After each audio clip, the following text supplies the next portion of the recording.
Can we make 10,000 USD per month consistently? Is artificial intelligence websites killing the video editing game? What's the one mistake you see most video editors doing? And what are the guidelines to follow to become your roommate without paying rent for 6 months? All those answers and many more coming up on the first Q&A Sunday.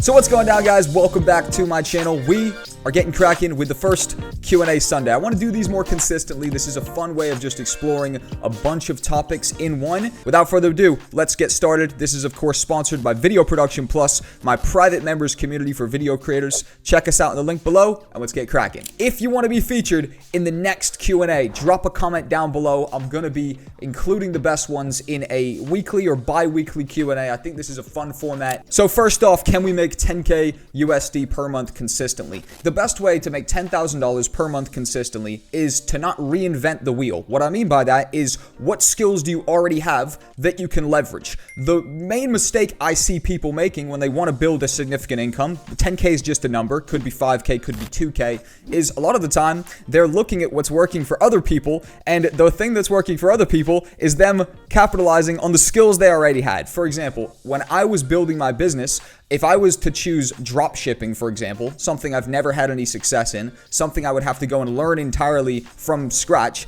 I wouldn't have had as much success as if I picked video production, something I was already naturally interested in, something I already had samples of, something I already had experience in, and I was able to roll that into a very profitable business. If I'd have picked something new and tried to just learn that from scratch, I probably wouldn't have had the success that I had at the speed that I had it. What are the most important thing that freelancers should focus on other than their skills to be successful? This one is simple to me. This is personal brand. Personal brand, in my opinion, is everything, because this does a lot of marketing for you because you're constantly visible in front of people's faces. So when, Lauren, for example, a girl who lived in my hometown back in the day, thought of shooting her fitness program with her personal trainer boyfriend, it was me who they came to because they followed my Instagram and they saw my personal brand for, years, posting content about being a, video producer, a videographer, and who would have known when they eventually had a project that came to mind, I was the one who was visible, I was the one who they picked. So I think you should focus on building a personal brand and building a public track record. I guarantee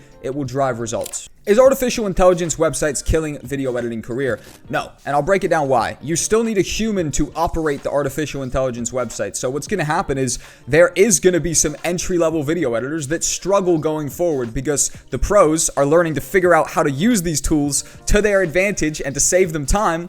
And there's going to be a big divide between editor 1, who is using all of these amazing tools on the internet in combination with their own skills, and then editor number 2, who is just doing their own stuff and might be, writing off AI, and they're not using all of these amazing super-powered time-saving tools to their advantage, and they're getting, out-competed by the first set of editors who are using these tools. So the tools can't use themselves. That's what I want to say. So there still has to be a operator behind these tools, and you learning how to use these tools and becoming the best operator of the tools are going to massively position yourself for success. What's the one mistake you see most video editors doing? The number one thing you have to consider is that people's attention is fried. Like, it's quite disturbing, to be honest with you. They don't have much of an attention span, so you need to keep things speedy.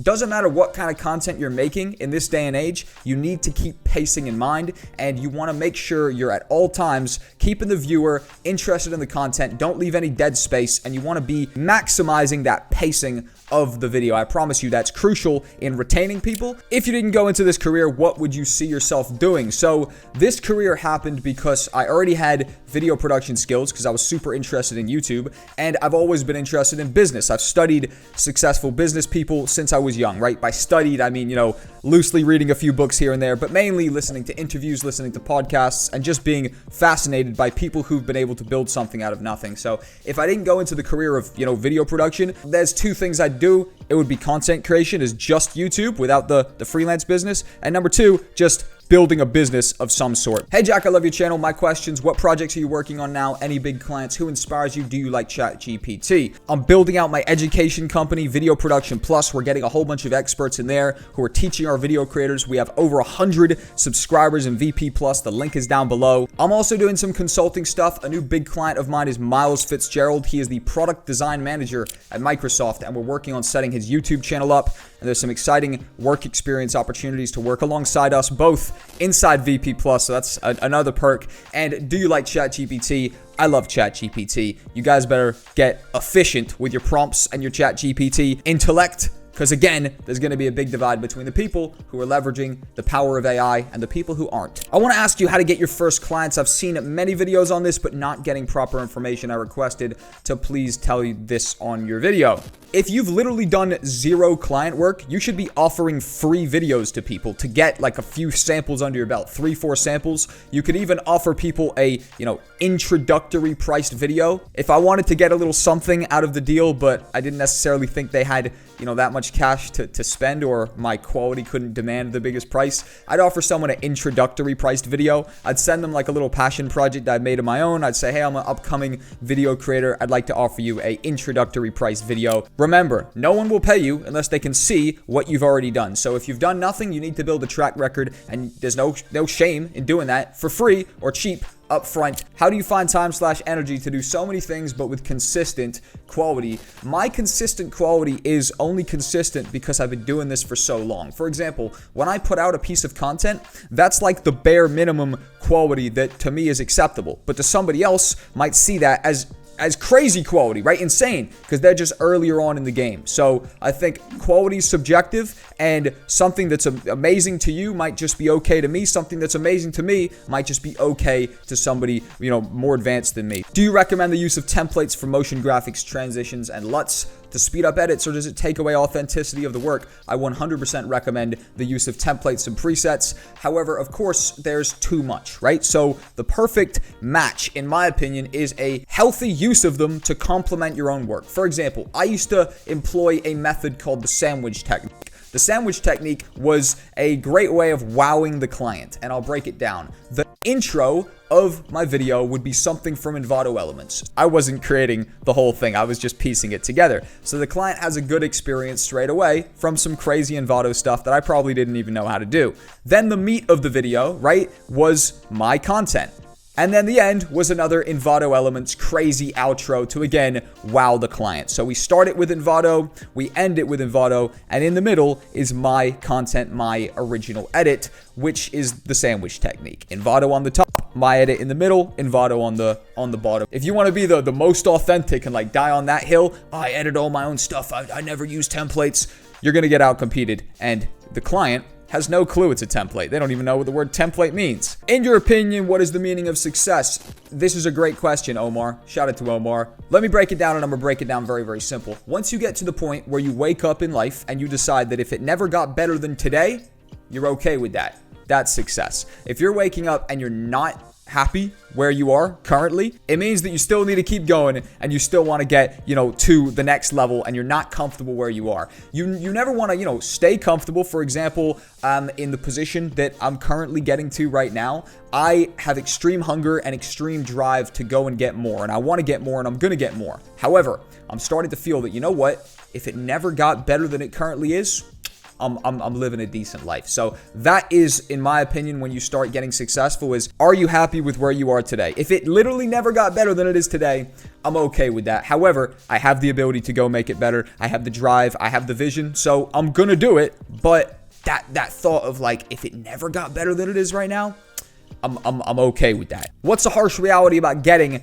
into freelance videography and editing that a beginner should realize? There's a lot of responsibility that comes with this game. You're responsible for maintaining your clients. You're responsible for getting new work. You're responsible for everything. There's no one who's giving you work. There's no one who's giving you a guaranteed salary per month. So that pressure is a bit too much for some people, and I see Some people fall into a little bit of a depressive state. Some people go and just work a normal job or at a production company because it's more stability. You have to, be aware of that. And one thing that I preach on this channel is tackling consistent clients, consistent recurring clients, people who are giving you multiple projects a week, multiple projects a month, and want an ongoing relationship with you. Because then you've got a client who you can do the math on. You're getting $2K a month from your couple recurring clients. So your bills are paid. You have a certain level of pressure and stress that's off. Now you can go find some other jobs, some one-off jobs, for example, and increase your income. But if you don't get those jobs, your consistent recurring clients are there and they're paying the bills, and that pressure is removed. So be aware, the freelance game is filled with pressure. It's not for everybody, but it is extremely rewarding if you can crack the code and make it work. How's the market for freelance changed since the pandemic plus predictions for the future? Remote editing is at an all-time high.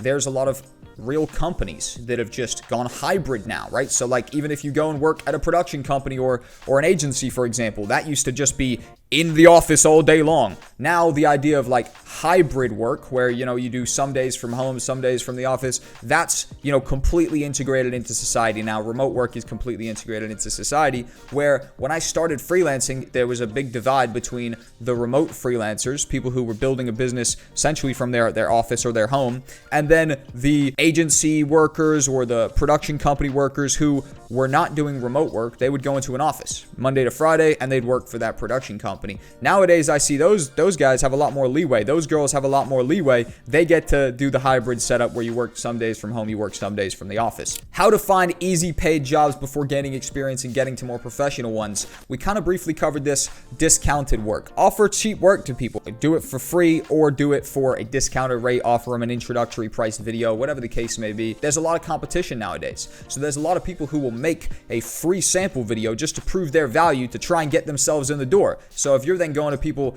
with no skills, with no samples, asking to get paid, it can be a bit tricky. I'd advise you get some samples under your belt for free. The freelance game gets greater later, which means you want to establish a track record, do some stuff for free if you have to, and later you will be able to command a much higher rate. For beginners, how do I build a successful videography business with zero experience? Start by getting $0. Get some samples under your belt like I just told our friend there, and then you can leverage those into paying work once people can see the value of what you can do. I don't have a good PC and it can't run Premiere Pro. Should I buy a new, better one to learn video editing? Yes. Full roadmap to go from a complete beginner to a professional video editor. Practice, practice, practice, practice, practice. Experience, experience, experience, experience, experience. Then, after years of practice and years of experience, you wake up as a pro. Is it possible that in the near future, video editors will be replaced by Midjourney-like AI tools which would create a video in an instant with just some footage and prompts? If so, how will we survive this disruption? It will still be individuals pulling the strings. If we get to this dystopian future for video creators, it will still be the smartest of the bunch who've learnt these tools and learn how to be the pros that operate these tools that are still in charge and running the show. So what I would suggest everybody is get on futurepedia.io and start learning all of the new AI tools that pop up there. Take a genuine interest because, again, like I've said in this video twice, I think there's going to be a big divide going into the future between the people who are leveraging the power of AI and the people that are not.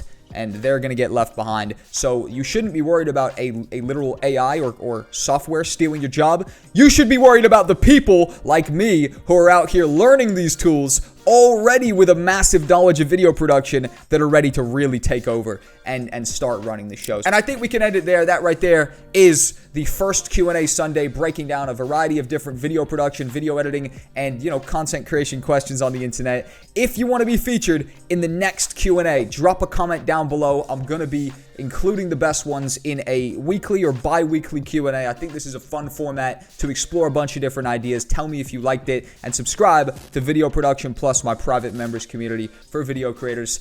Peace, guys. See you in the next Q&A.